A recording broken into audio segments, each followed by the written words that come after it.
get done. This is going to impact American culture and society for generations. And it's not just one Supreme Court justice. I suspect there's going to be many. Good, yeah, I agree. And I mean, some of these names are priceless too. The ex-wife of the radio host that criticized him in Wisconsin, Mike Lee's brother in Utah. This guy Willett, who was firing out Twitters attacking Trump. So it's a very interesting list. Yeah, it's a lot of thought obviously went into it. I also thought it was fairly clever, and I think it's a pool of candidates that's not often considered, and that is state Supreme Court justices are on this list. That was pretty smart. Mike Lee's brother. So I think you raise a good point there. So while the Republicans, I think this is going to go a long way to maybe bring over some of the Ted Cruz people, Doug Schoen, and solidify support among the Republican ranks because it's such a big issue. And meanwhile, you got a crack up. You saw what happened in Nevada, and you saw what Bernie Sanders said last night, the reaction that got. Meanwhile, the Democratic Party, she barely beat Bernie Sanders. We don't even know if she really won Kentucky. It's 46.8 to 46.3, and she got massacred in Oregon. Sean, look, let me speak to the second point, and let me be candid. I, as you know, am a forthright supporter of Secretary Clinton. This is very bad news for her. It is increasingly likely she will not be able to achieve unity at the convention without substantial discord and potential demonstrations, perhaps even violence. We were concerned that this would be a problem for the Republicans. It's now a problem for the Democrats. With Trump surging in the polls, I don't think he's necessarily gotten all that much stronger.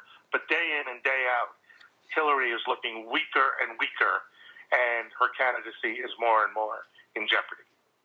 I can't agree with you more. Let me go over some of her problems. She has no warmth like her husband. She has no oratory skills like Obama. She is, and I think I'm being charitable, she's mediocre at best as a politician.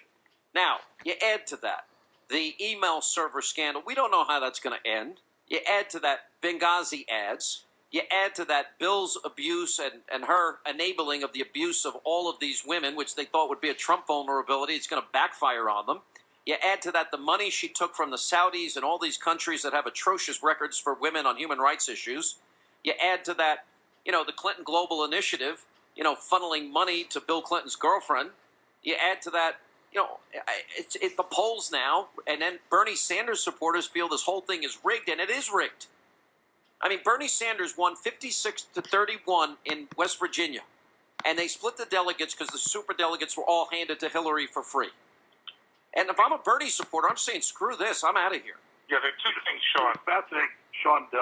Debbie Wasserman Schultz actually said to CNN a couple months ago that the whole point of the superdelegate system was to basically ace out grassroots activists. I mean, I was stunned that she was that honest about it. Yeah. To me, there are two implications. First, the platform will be a hard left platform Bernie will mandate. And second, Bernie is going to have far more say over who Secretary Clinton's vice president is than we would have ever imagined. So does she have to go to Bernie and say, Bernie, run with me? A socialist? A 74-year-old socialist? She's going to have to say, Bernie, how do we do this? I don't think she wants to run with him. I don't think he wants to run with her, but he's in the driver's seat now.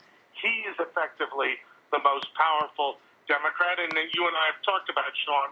We saw in West Virginia, I suspect, yesterday as well, the exit polls are showing the Sanders vote moving in Trump's direction. All right, so now he's forcing her, and she spent all this time in Kentucky, he's forcing her further and further to the left. That's all going to be used in a general election campaign against her. As, who would have thought 17 Republicans would finish before Hillary Clinton and Bernie Sanders? That's exactly right. And now the Trump campaign is spending all their time preparing for the convention and strategizing how they're going to win states, and they're raising money for the general election. It's such a big advantage. The only thing I can tell you is Secretary Clinton will have close to $2 billion. She will run a huge, huge negative campaign on Bernie Sanders. And like I've worked with them, Sean, these are serious people. They play for keeps. You're talking about Donald Trump, not Bernie Sanders. I'm talking about Hillary Clinton, Bill Clinton. They know how to fight, so I'm not ready to concede anything. And Donald Trump doesn't know how to fight? Oh, he's done a remarkable job. I'd be the first one to say that. got an infrastructure. She will have unlimited resources, and it isn't clear to me that Donald will be able to match her. Yeah, the problem for her, though, is that she has, as you've been saying very well, Doug, she has to hold the party together, though. I mean, that does. Her biggest problem right now is not Donald Trump. Her biggest problem is keeping the Democratic Party from imploding. That's what I was saying, precisely. So does that mean she has to go to Elizabeth Warren as VP? She'd hate that. She goes to whoever Bernie tells her to go to. And who's Bernie going to tell her to go to?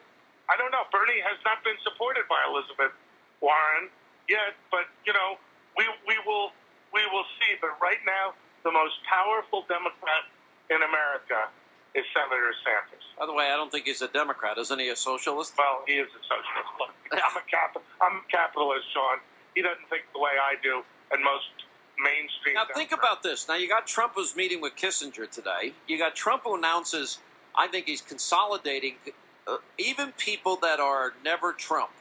I think when they look at this list, if you're a conservative, if you like Scalia and you like Justice Thomas, and you're an originalist and you're a constitutionalist, you know, because remember, towards the end of this race, Ted Cruz was saying that Donald Trump and Hillary Clinton are exactly the same, and he's going to appoint liberal justices.